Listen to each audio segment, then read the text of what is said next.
எல்லாருக்கும் வணக்கங்க. வெற்றிவேல் முருகனுக்கு அரகரோகரா. பங்குனி உத்திரத்துக்கு முருகனுக்கு படைக்கிறதுக்கு பங்குனி உத்திரம் ஸ்பெஷல் பானகம் ரெசிபி எப்படி பண்ணுறதுன்னு பார்க்கலாங்க.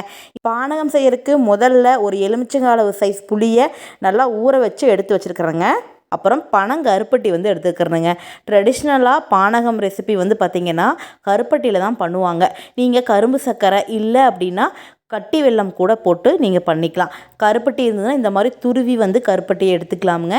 துருவி எடுத்துட்டு அதை ஒரு பாத்திரத்தில் போட்டு தண்ணி ஊற்றி அதை நல்லா கரைச்சிக்கலாம். கரும்பு சர்க்கரையாக இருந்தாலும் இதே மெத்தட் தான். இல்லை நீங்கள் கட்டி வெல்லமாக இருந்தாலும் நல்லா துருவி அதை சேர்த்திக்கலாமுங்க. சேர்த்து நல்லா தண்ணியில் கரைச்சிட்டு அதுக்கப்புறம் ஊற வச்ச புளியையும் இது கூட ஆட் பண்ணிக்கலாங்க. உடம்புக்கு நல்ல ஒரு குளிர்ச்சியை தரக்கூடியது. இந்த வெய்ய காலத்தில் பங்குனி உத்திரத்துக்கு காவடிக்கு போகிறவங்க எல்லாருக்குமே பார்த்திங்கன்னா அங்கங்கே நீர்மோரும் பானகமும் பார்த்திங்கன்னா எல்லாருக்குமே கொடுத்துட்ருப்பாங்க. இதை எங்கள் பேச்சு வழக்கில் பானக்கம் அப்படின்னு நாங்கள் சொல்லுவோங்க. இது ரொம்ப குளிர்ச்சி தரக்கூடியது. இதில் ஒரு பிஞ்சு சால்ட்டுங்க, அதுக்கப்புறம் கொஞ்சமாக சுக்கு பொடி ஏலக்காய் பொடி சேர்த்திக்கலாம்.